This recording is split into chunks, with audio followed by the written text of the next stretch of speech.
మాది గుడివాడ దగ్గర అంగులూరు అనే గ్రామం. అంగులూరు అనే గ్రామంలో మా అమ్మాయిని షేక్ కరిష్మా తెలుగు మీడియం 7th వరకు చదివించాం గవర్నమెంట్ స్కూల్లో. సరే బయట పరిస్థితులు బాగోట్లేదు అని చెప్పి మా మదర్సాలో జాయిన్ చేయడం జరిగింది.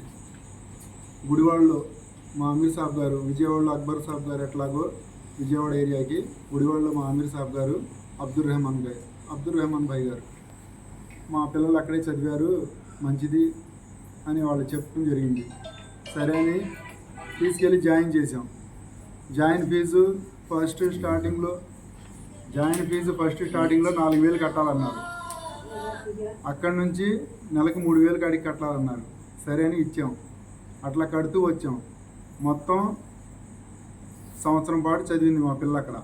తర్వాత ఏమైందంటే రంజాన్ నెలలో 15 రోజులు ఉపవాసాలేమో మదర్సాలో, 16వ తారీఖు కాడి నుంచి ఏమో ఇంటికి పంపించారు.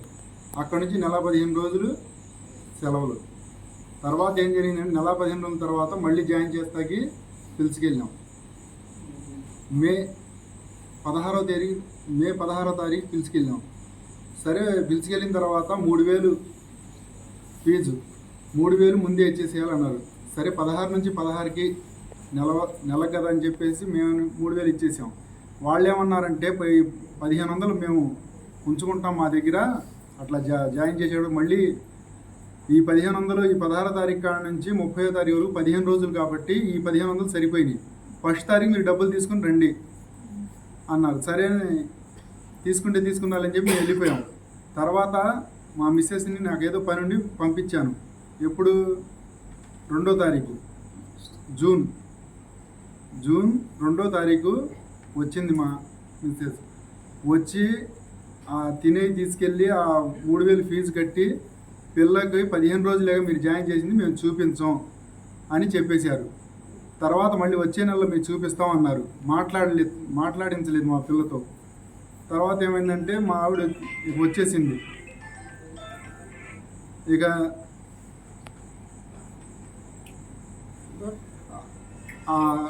ఈ బక్రీద్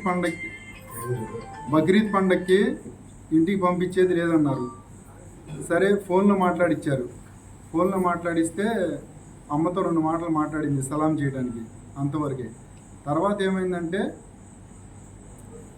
ఇట్లా మొన్న శుక్రవారం డేట్కి ఎత్తా శుక్రవారం